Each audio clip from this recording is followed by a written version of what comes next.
Paloma o caidamidero, Mario Carange Bagayuba, Paloma o caidamidero. L'histoire de Paloma, elles l'ont imaginée à trois. Un titre drôle et dansant dont la mélodie traduit leurs origines mais aussi leur complicité, celle d'une mère et ses filles, que la musique rassemble plus que jamais. Depuis qu'elles sont nées et qu'elles ont écouté la musique que je faisais dans mon ventre, elles sont shootées à la musique, on va dire ça. Non mais c'est super d'arriver à faire de la musique avec ses filles déjà.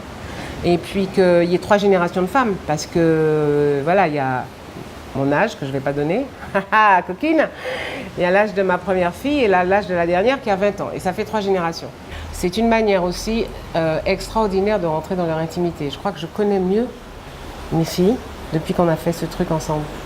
Des filles dont les univers n'ont rien à voir avec celui de maman.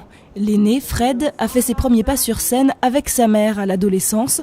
Plus tard, elle a travaillé avec Mike Ibrahim et développé ses propres sonorités. Dans le trio, à chacune son style. Moi, elle a des influences classiques mélangées à ses influences caribéennes, jazz, voilà. Zoé, c'est encore un autre univers. Elle a des influences très groovy, pop, folk. Enfin, elle en parlera mieux que moi. Moi, c'est plutôt groovy, acoustique, latine, avec des influences reggae, un peu dub et tout.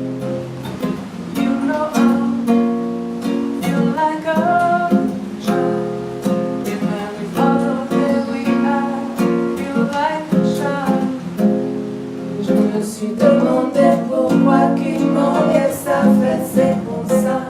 Forcément, quand on est ensemble, quand on chante, quand on partage nos compositions et qu'on les vit ensemble, effectivement, on se rencontre.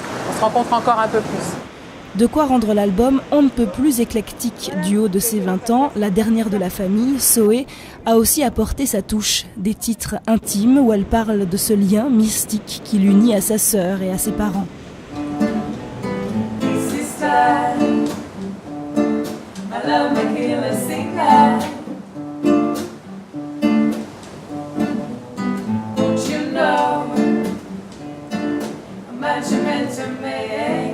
En anglais, en français, la plume de Zoé n'a jamais osé le créole. Mais sur les chansons du trio, elle a relevé ce qui est pour elle un véritable défi.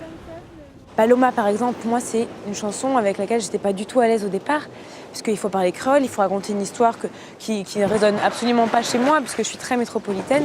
Donc c'était un retour aux sources, c'est surtout l'occasion de faire un truc que j'aime le plus profondément possible avec les gens que j'aime le plus au monde. Comme si la musique avait révélé cette histoire d'amour, celle d'une mère et de ses filles, d'un nom bien connu et de ses héritières. Une aventure qui ne fait que commencer et maintenant qu'elles sont grandes ouvertes, elle et elles n'ont plus qu'à battre des ailes vers de nouveaux horizons. Samba, samba, samba,